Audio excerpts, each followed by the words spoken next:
sir. Yes, sir. Yes, sir. Okay, so I'm starting the class.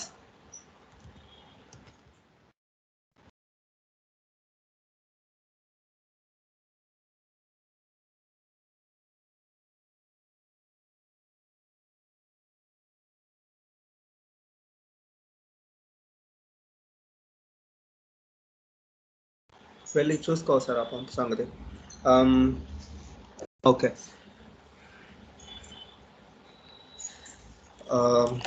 Fine, students.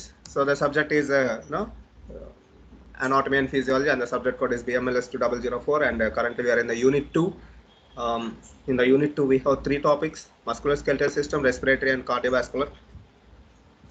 We already finished musculoskeletal system, and now currently we are discussing the respiratory system. So if you see the syllabus of respiratory system, in respiratory system we have totally 3 important topics. First one is functional anatomy of respiratory tract, then second one is mechanism of breathing and respiration, and third one is lung function test, which includes lung capacities and lung volumes. So far we have finished functional anatomy of respiratory tract, and now we will try to finish the functions and mechanism of breathing and respiration in today's lecture. So meanwhile I will do a quick revision of functional anatomy, and we can move on to the functions and mechanism of breathing and respiration. So as we already know that respiratory tract is broadly divided into 2 areas: upper respiratory tract and lower respiratory tract. Upper respiratory tract is composed of nose, nasal cavity, pharynx, and larynx. Pharynx is further divided into 3 areas: nasopharynx, oropharynx, and laryngopharynx. Then in the lower respiratory tract, it will start with a trachea and lungs, including the bronchial tree. So this is the basic structure of lungs. So the lungs themselves are the lungs are situated in the cavity called thoracic cavity, which is the chest region. So lungs are protected by two layers of tissue called pleura. So this pleura is in 2 layers. Inner layer is called as visceral pleura, whereas the outer layer is called parietal pleura. In between this pleura we have a cavity or space which is called as pleural cavity or pleural space. In this cavity there is a presence of a fluid called pleural peripleural fluid. Okay, this fluid helps in reducing the friction between the lungs when they are breathing. Other than this pleura, then we have the right side lung is composed of 3 lobes, whereas left side lung is 2 lobes. These lobes are divided by fissures, dividing the lung into right upper lobe, right middle lobe, and right lower lobe. Whereas the left, you have left upper lobe and left lower lobe. Then coming to the trachea. So this trachea starts with a larynx. So larynx is a combination of various cartilage bones. Okay, so we have the epiglottis cartilage, hyoid bone, thyroid cartilage, and the cercoid cartilage. Cercoid cartilage is a circular ring cartilage. Okay, so this cercoid cartilage extends as a trachea. Now this trachea will be diverted to 2 segments, which is called the bronchi. Bronchi further segmented into secondary bronchi, tertiary bronchi. Then ultimately this tertiary bronchi will end up with alveoli. Okay, alveoli is the smallest unit of the lungs. Then you have the rib cage. Then you have the intercostal muscle and the diaphragm, for which helps in the breathing mechanism. Here we have 2 variations. One is ventilation, which is the activity the activity of taking inhalation and exhalation of air in the lungs is called ventilation, whereas exchange of O2 and CO2 at cellular level can be stated as a respiration. This respiration is further classified into 2 types: external respiration and internal respiration. External expiration means this is the exchange of oxygen, carbon dioxide in between the lungs and the blood, whereas in between the blood and tissues can be stated as internal respiration. The normal respiratory rate is very high in adults, in the children, whereas respiratory rate will be gradually decreased to 12 to 16 per minute in adults. Then phases of respiration, you have 2 phases. One is inspiration and the other one is expiration. Inspiration means intake of air, whereas expiration means exhale of air can be stated as a expiration. Then we have discussed about the importance or the significance of pleura of the lungs. So we have visceral pleura and parietal pleura. In between this pleura we have a fluid called peripleural fluid. So in some pathological conditions, this pleural space will be illuminated by certain fluids. For example, if it is filled with water, then that condition is called as hydrothorax. If it is filled with pus, then it is called pyothorax. If it is filled with air, then it is called pneumothorax. If it is filled with blood, then it is called hemothorax. Okay, so those things we need to be take care. Okay, what type of fluid has been filled in between the space of the lungs? If any fluid filled means that will cause the lung not to expand, that will prevent the lung from expansion, and that will cause respiratory complications in the patient. So understanding and identifying the cause of embolism or the cause of breathlessness need to be assessed by taking a sample of this pleural fluid. Then we have bronchial tree. So bronchial tree means basically it is segmentation of the trachea to the alveoli. So how it is segmented? First we have the trachea, then we have the bronchi, primary bronchus, then we have the secondary bronchi, tertiary, terminal, and then you will end up with a alveoli. Then we have a short topic called respiratory unit. So respiratory unit means this respiratory unit starts with a bronchiole actually. So we have a bronchial duct, then we have the alveolar sacs. Within the alveolar sac you will see an empty space called antrum, and this together, this unit can be stated as a alveoli. So this whole components together can be stated as a unit, a respiratory unit. So respiratory unit starts with a bronchiole. Okay, bronchiole, duct, sac, antrum, and alveoli can be stated as a respiratory unit. So these are the things that we have covered in the yesterday's lecture. So now we will discuss about the functions of respiratory system. So basically, if you see the functions of lungs, they are broadly divided into two areas. One is the major function, which is respiration. Okay, the exchange of O2 and CO2. So that is the primary function of the lungs. Then the secondary function of the lungs are olfaction. So can anyone guess what is the olfaction means? Are you listening to me, students? The lecture starts from here actually, today's lecture. Okay, very good. First of all, I appreciate your patience and your attention towards the class. Really nice. Okay, so the first secondary functions. Okay, so now I'm going to discuss about the secondary functions of the lungs. So the secondary functions include olfaction. Yes, olfaction means it is the sensation of the smell. So sensation of the smell can only be appreciated when we inhaling the air. So it is a combination of air, moisture, and certain receptors in the nose are working together to smell this beautiful world. So okay, we have the flower smells. All the smells are possible because of this lungs only. So it is one of the function of the lungs. Without breathing, we can't smell, right? So olfaction, the sensation of smell can be stated as a olfaction. So olfactory sensation can only be possible only in the presence of a respiratory system like the lungs. Okay, so that is one function. Then second is vocalization. It is the capability of speaking. So the capability of speaking can only be achieved when we have a breathing apparatus such as the lungs and the larynx. So vocalization can only be possible because of presence of these lungs. So vocalization is a secondary function, is another function of the lungs. Then third function is prevention of dust particles. Yes, actually lungs are literally exposed to the environment. No matter compared to all other organs in our body, lungs are in real contact with the environment actually. So we are literally walking in the environment in different environment, right? So we are going into the dusty region. We are going to the highly infectious. For example, if you are going to near any dead body, so dead body is already filled with many pathogens. Literally, the lungs are the first organs that are being in contact with the deadly environment, and lungs must have a proper defense system to tackle with this infectious environmental agents. So these respiratory tract has a multiple defense areas in the throughout the respiratory tract. It can be either upper respiratory tract or the lower respiratory tract. So basically, the defense system that the upper respiratory tract is composed. It starts with your nose. In the nose, we have many nostrils. We have many hair-like follicles. So these hair will prevent entering dust into the lung.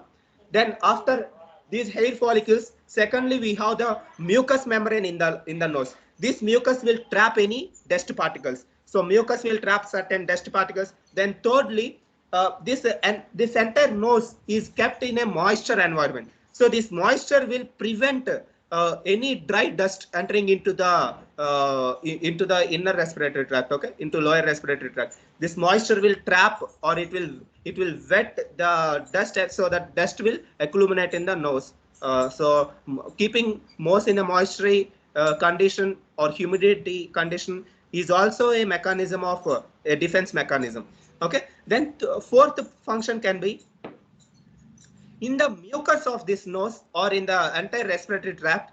This mucus will have many phagocytic cells, many white blood cells. The role of these phagocytic cells is to phagocytic cells. The meaning of phagocyte, phago means to eat. The cell that will eat the pathogen can be stated as a phagocytic cell. Okay, so literally, if this is a pathogen, there is a phagocytic cell called macrophage. Macrophage will get attracted to the pathogen. It will digest the path and it will destroy the pathogen. So this mechanism is stated as a phagocytosis. So by this phagocytic mechanism, the white blood cells will kill the pathogens. Okay, so this mucous membrane is extensively covered by this phagocytic cells, and these phagocytic cells will kill the pathogens. Now let us see what type of cells present in the lung. So the first one is lung's own defense. So lung itself will secrete certain chemical, students. Those chemicals are called as cathelicidins and defenses. So these immune factors, these immune peptides, okay, these are called antimicrobial peptides, and they will destroy the pathogens directly. So lungs will secrete certain peptides called cathelicidins and defensins, which will kill the pathogens directly. So with the help of cathelicidins and defenses, lung will kill the pathogens. Then secondly, lungs will also kill the pathogens with the help of white blood cells. Okay, white blood cells such as neutrophils and lymphocytes. Lymphocytes will generate the antibodies. So antibodies will kill the pathogens, and neutrophils will act as a primary defense mechanism. So neutrophils will do something called phagocytosis. As I stated, phagocytosis is a mechanism of digesting pathogen. Okay, attachment and digesting of pathogen can be stated as a phagocytosis. That is done by neutrophils also. So neutrophils are the first line of defense, students. If no matter whatever pathogen entered into our body, it is the neutrophils that will first attack the pathogens. So naturally, neutrophil count will be higher compared to other white blood cells. Almost 65 to 70% of our white blood cells are extensively made of neutrophils. So neutrophils will kill the pathogens. Okay, so with the help of these neutrophils and lymphocytes, the lungs will kill the pathogens. Then third one is defense through macrophages. So as I stated, macrophages are the cells that will do this phagocytic business, the way they're killing the pathogen by engulfing them. So phagocytic cells, macrophages, are also called as scavengers of our body. Scavengers means they will eat the dead organisms or any dead bodies, and they will clean the system from all the dead bodies. So such organisms are stated as scavengers. They will remove the dead organisms. Okay, so natural scavengers of our body are these macrophages, and these macrophages will clear the system with these dead organs. Okay, dead microorganisms. So that is the role of the macrophages. So these are the three defense system that is adopted by the respiratory tract. So these three defense systems include, with the help of certain chemicals such as defenses and cathelicidins, with the help of certain white blood cells such as neutrophils and lymphocytes, and with the help of macrophages, the lungs will protect themselves from microorganisms. So this is how the lungs will protect. Okay, so these are the three functions of defense functions of the lungs. Then coming to the fifth function, which is maintaining water balance of our body. Yes, if you are taking too much water, that excessive water will be evaporated through the nose. Okay, actually that is not so big a major function. Most of the water will be evaporated by the sweat through the skin, but still lungs also plays this role by evaporating some water from the respiratory tract. Okay, so water balance can be done by the lungs. Then regulation of body temperature. Yes, body temperature will be regulated by the lungs. So if your body temperature is too high, you will take too much breathing. So by taking too much cold air, you can comparatively you can decrease the body temperature. Okay, the blood will become slightly cold, and you can manage the body temperature by breathing. So lungs also plays an important role in maintaining body temperature. Then this is very important, students. Very, very, very, very, very, very, very, very important. And this important topic is regulation of acid-base balance. Yes, lungs plays an important role in maintaining the blood pH. As I stated, the normal blood pH is 7.4. Alteration in this blood pH to either to 7.3 or 7.5 can result in patient death. If the blood pH is not maintained in that particular range, definitely patient will die. Before that, the patient will experience either alkalosis or acidosis, which is acidic blood or alkaline blood. If that is too much fluctuated, more than 7.42, that will result in patient death. If it is less than 7.32, that will result in patient death. So that is why we have three pH regulating systems in our body. One is bicarbonate buffer system, which is present in the blood, and second one is this respiratory system. With the help of this, lungs also plays an important role in eliminating carbon dioxide. Okay, actually the pH is regulated by these carbon dioxide levels, H plus and carbon dioxide levels. That is done by lungs also. So ultimately, some amount of this carbon dioxide is removed by the lungs. By removing this carbon dioxide, we can practically or indirectly reducing the acidity of the blood. So the acidity of the blood can be decreased by lungs by removing carbon dioxide. So in that aspect, lung plays an important role in maintaining the pH of the blood. So far I said lungs will maintain pH, blood will maintain pH, but the major organ that is primarily responsible for maintaining pH, the actual pH, is kidneys actually. So kidneys will excrete this excess H plus ions from the body. So temporarily blood and our lungs will maintain the pH, whereas the permanent solution for this pH is by kidneys. So kidneys extensively plays an important role in clearing this thing. Okay. Okay, so that's it. So in the lungs, all you need to remember for pH is by removing this water, water and CO2. So by removing this CO2, we are reducing the pH of the blood. Okay, so by removing the CO2, the lungs are playing important role in maintaining the blood pH. And this reaction, students, this reaction is called Henderson-Hasselbalch reaction, or a bicarbonate buffer system.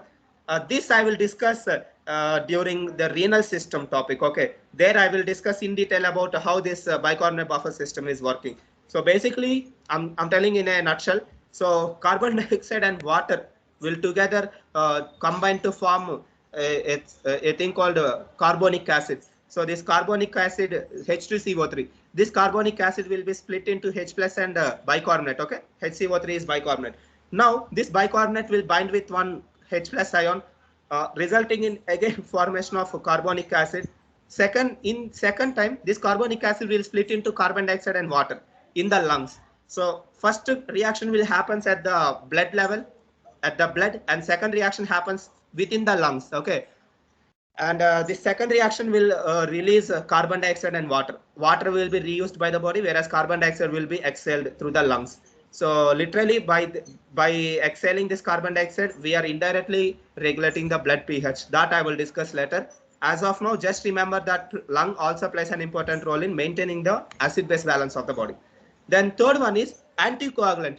We discussed that anticoagulant, which is heparin, natural anticoagulant, is made by a mast cell. Okay, basophils also secretes heparin. I'm agreeing with that. With it, not only basophils, there is one more cells that are responsible for secreting this heparin, and that cells are the mast cells.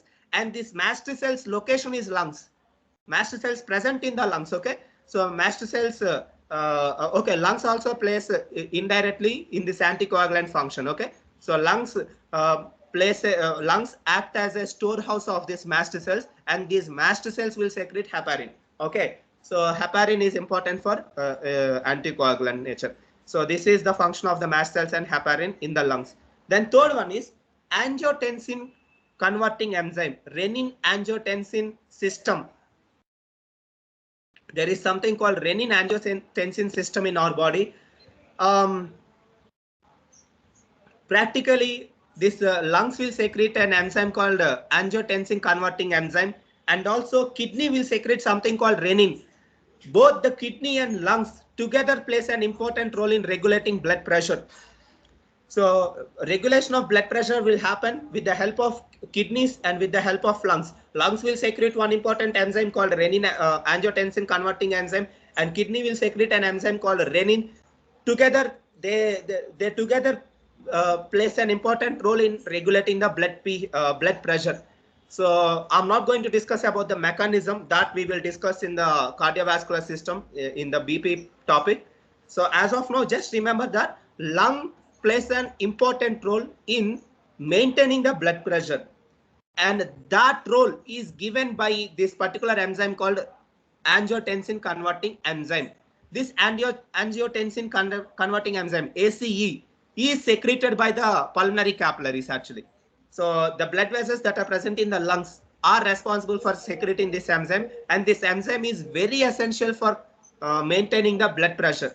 Okay, so blood pressure is maintained by lungs also. And last and finally, synthesis of hormonal substances.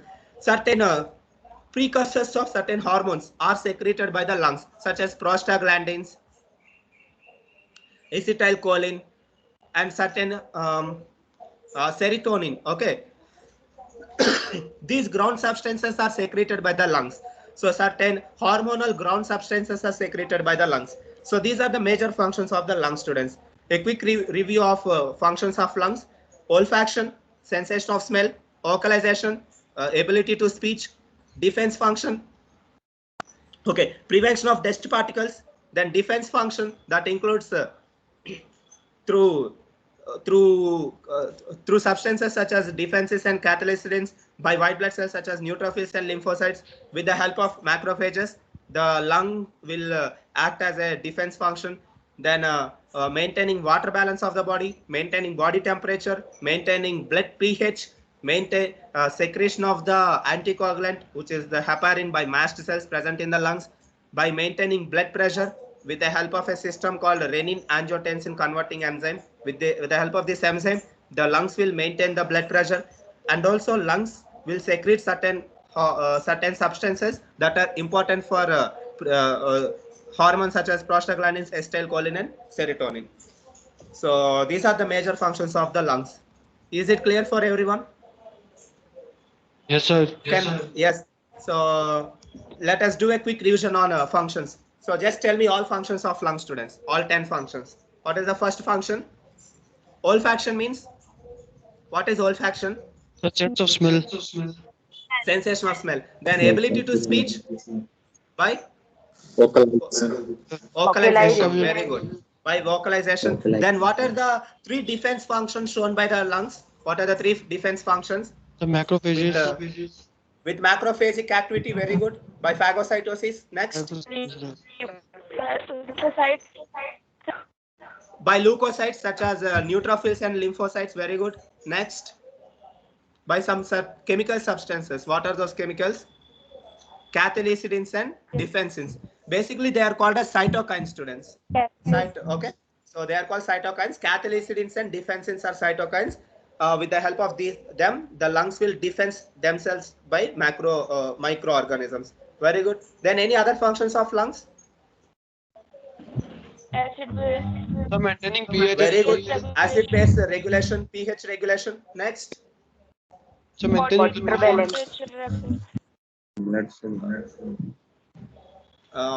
Not clear.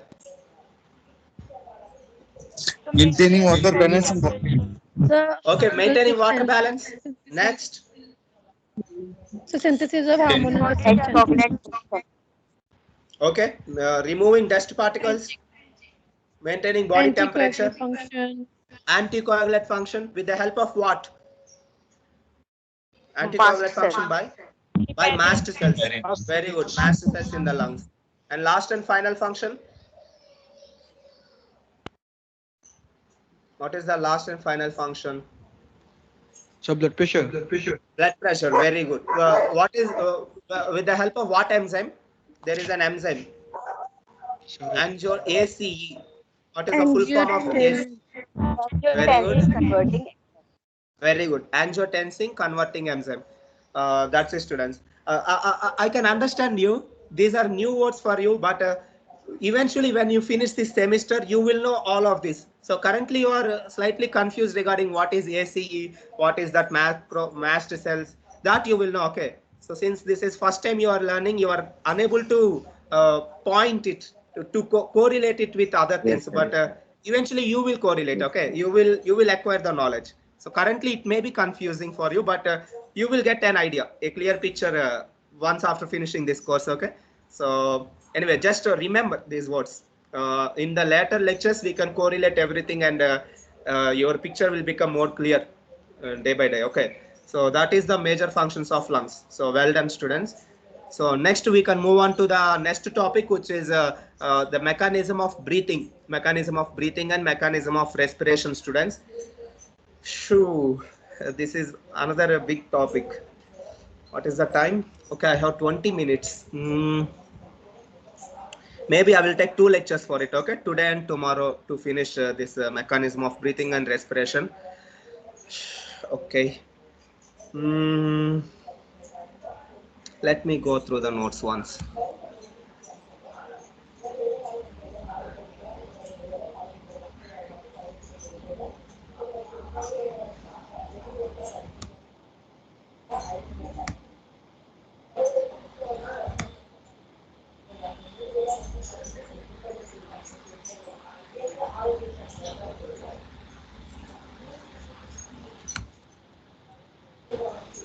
My God, it's a big topic. I know that.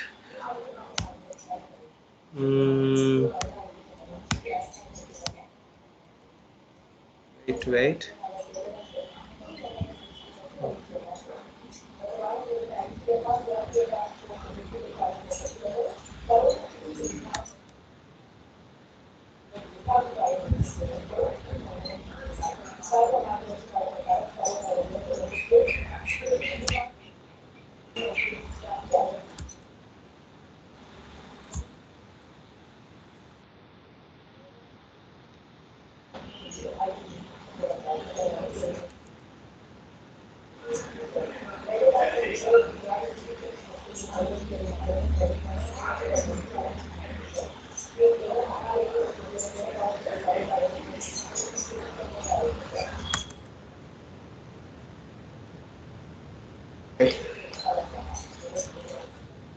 So get ready with your notes, students. So first I will give you some overview of what is this mechanism of respiration, of both ventilation and respiration.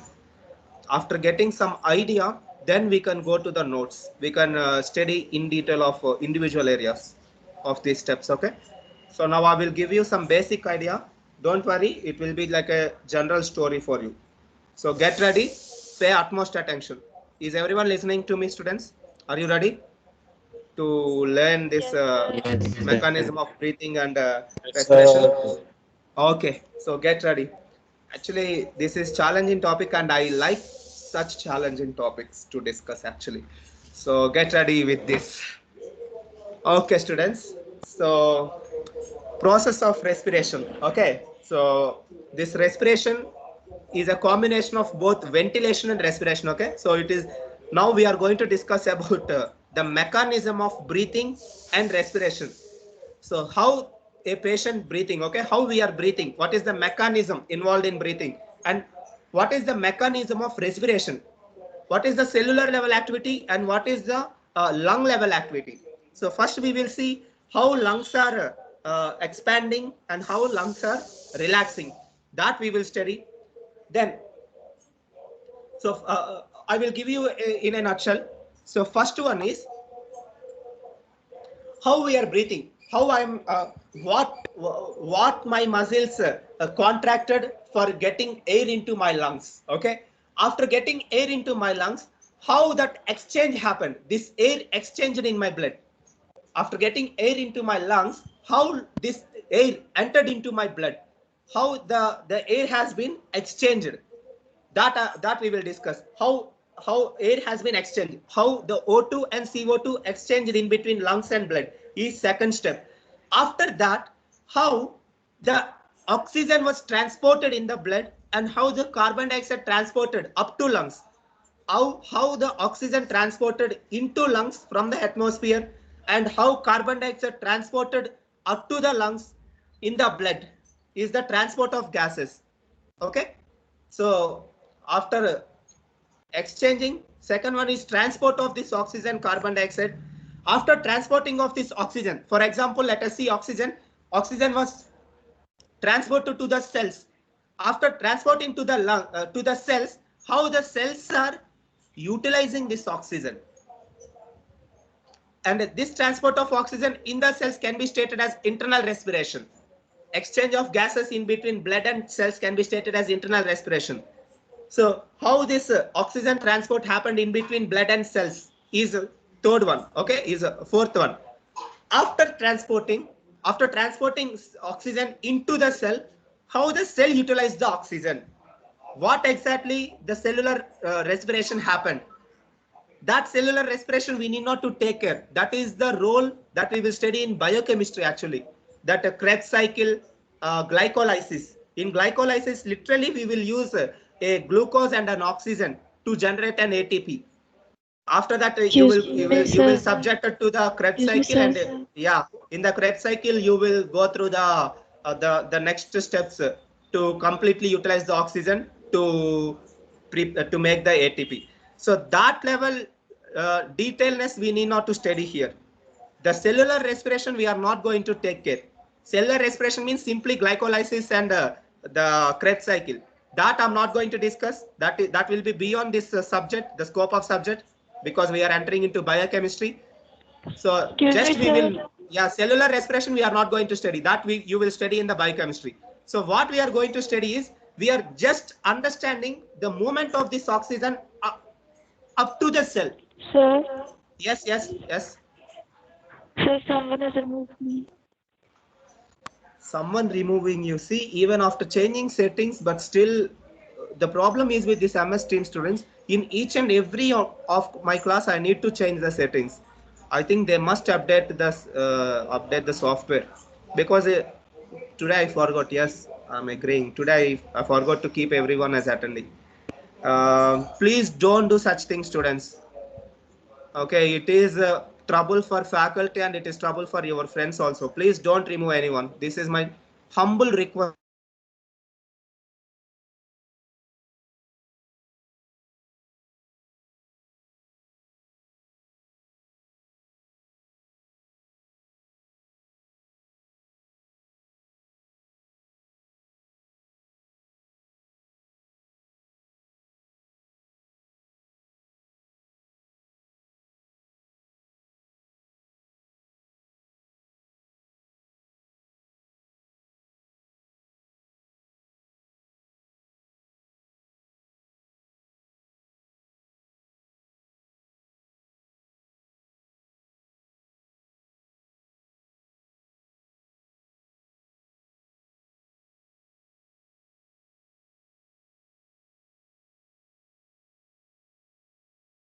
ऐसा अटक गई क्या? I think I got internet issue.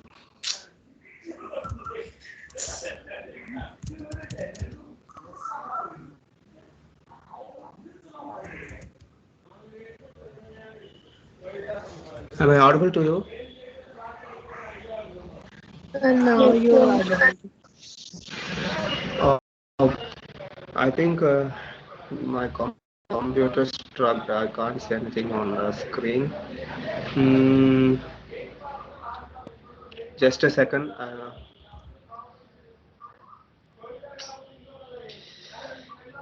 That's why I like offline classes. These technical issues are getting irritation. There's nothing on my screen actually right now.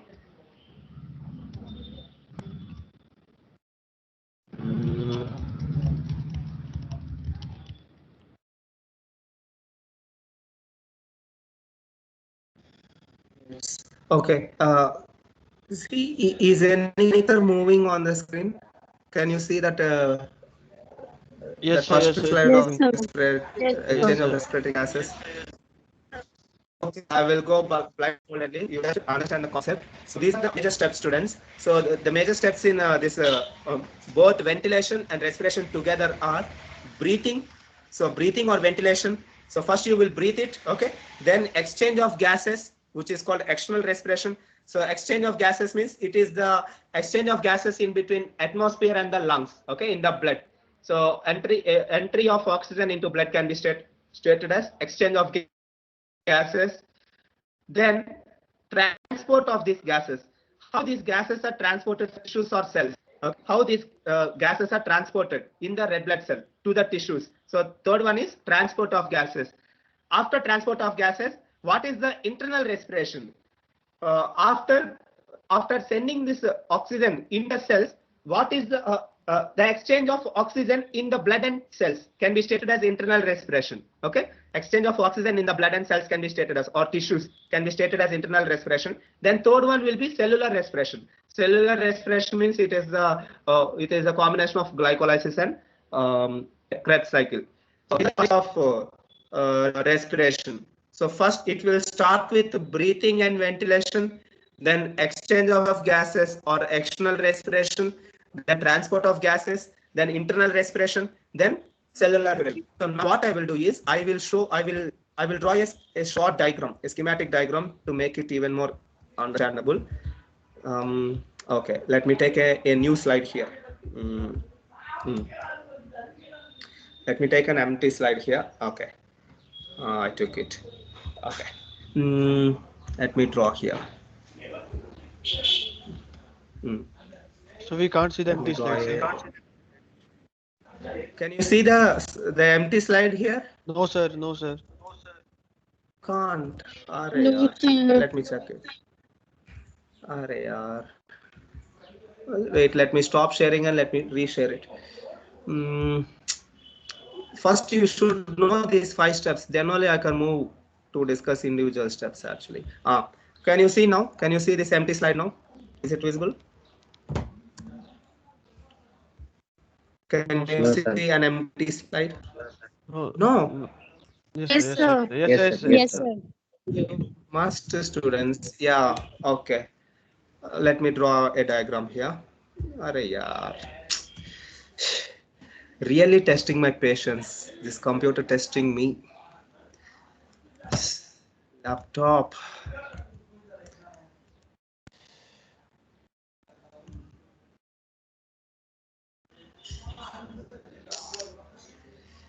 I'm getting a circle, a refreshing circle on my screen.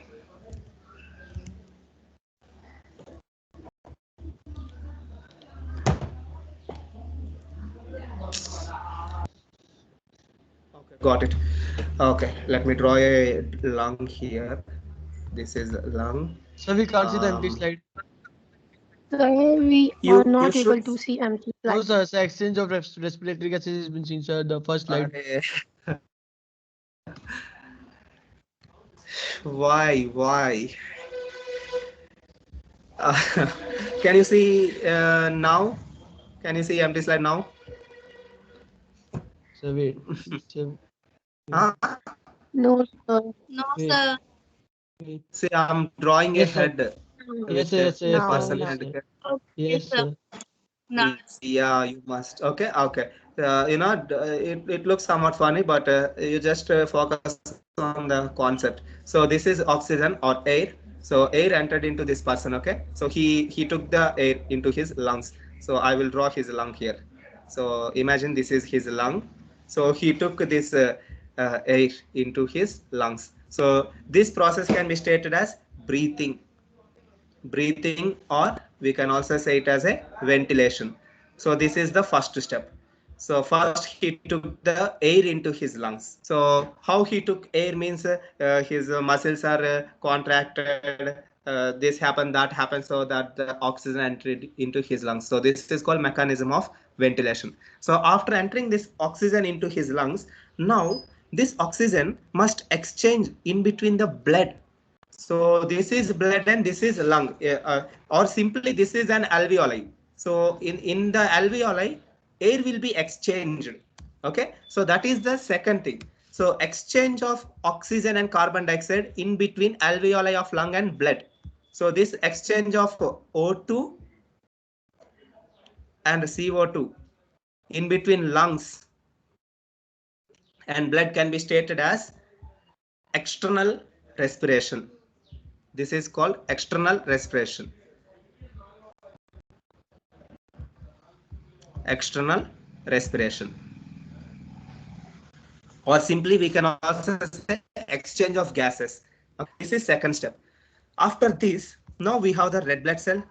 Okay, now the oxygen will be exchanged in between this blood. Okay, oxygen carbon dioxide will be exchanged in between this in between this red blood cell.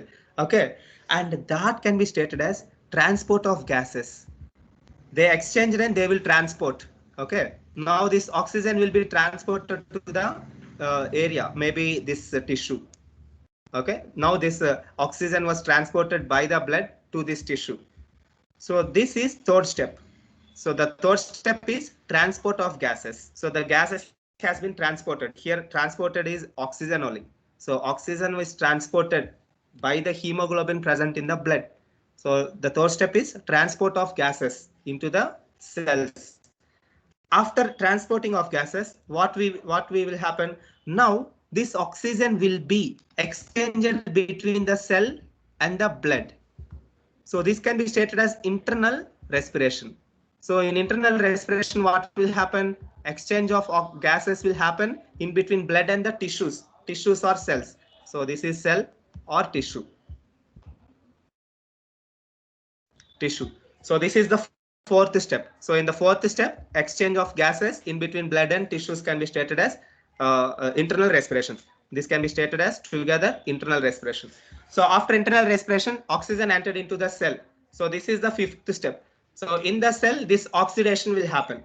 You know, glycolysis and Krebs cycle will happen. So that is cellular respiration. That we are not going to bother. We are only bothering about how this person breathed, how this exchange, internal external exchange of gases happen, how the gases are transported in the blood, and how the gases has been exchanged in between cell and blood and tissue. We will discuss these four steps. We will focus in the next upcoming lecture. We will first step is breathing or ventilation. Then second step, exchange of respiratory gases in between lung and blood. Then third one is transport of respiratory gases. Then fourth one, exchange of internal respiration or exchange of gases in between blood and tissues. Okay, so these are the four important steps in breathing and ventilation. When we are focusing on mechanism of breathing, we will study about the lung function activity. Then when we are discussing about respiration, we will focus on these activities of the gases. So just tell me, students, what are the 5 steps of breathing and ventilation together? First one is mechanism. Oxygen. What are the 5 steps of mechanism of breathing and respiration? So the first step is So inhaling, breathing and ventilation. Breathing or ventilation. breathing Then and second step, Exchange of gas or So external exchange of respiration. gases. So external respiration. yes, external respiration. Exchange of gases between lung and blood can be stated as external respiration. Then what is the third step? Transport of gases. Transport of gases. Very good. Transport of gases in the blood. Then fourth step, Internal respiration. Internal Internal respiration. internal respiration, or you can also say it as exchange of gases in between Blood and body cell. blood and cells or tissues. Very good. Then fifth step will be Cellular respiration. Cellular respiration. cellular respiration. Very good. So that's it, students. So these are the five steps: breathing or ventilation, exchange of gases or external respiration, transport of gases, internal respiration, and cellular respiration. So in tomorrow's lecture, we will discuss about mechanism of breathing. So it is very straightforward. So this flow chart we need to memorize. That's it. Okay. You have inspiration and expiration. Inspiration means inhalation of air and expiration means exhalation of air. So during inhalation, what activity is happening? For example, your diaphragm, your thoracic cavity muscles will be enlarged and your diaphragm will be compressed. That I will discuss tomorrow, okay, with an animation. So thank you very much, students. So I hope you got some Thank you, idea. sir. I'm going Yes, to sir. do a short revision and we can end this session. So in today's lecture, we discussed about the functions of the lungs. So the primary function is respiration. Then the secondary function are olfaction, vocalization, removal of dust particles, defense mechanism by cathelicidins, white blood cells, and macrophages. Then maintenance of water balance, body temperature, maintaining pH, anticoagulant activity, and maintaining blood pressure, and it also secretes certain hormones. These are the major functions of the respiratory system. Then we discussed about the mechanism mechanism of breathing and respiration. So this mechanism happens altogether by 5 steps. That includes breathing or ventilation, external respiration, transport of gases, internal respiration, and cellular respiration. In tomorrow's lecture, we will discuss in detail about the mechanism of breathing or ventilation. So thank you very much, students. So this is all about Thank you, today's sir. lecture. Thank Yes. you, sir. Let me download Thank you, your sir. attendance. Yes, you can leave. Thank you, Yes. sir. Thank you, Sir. sir. Yes.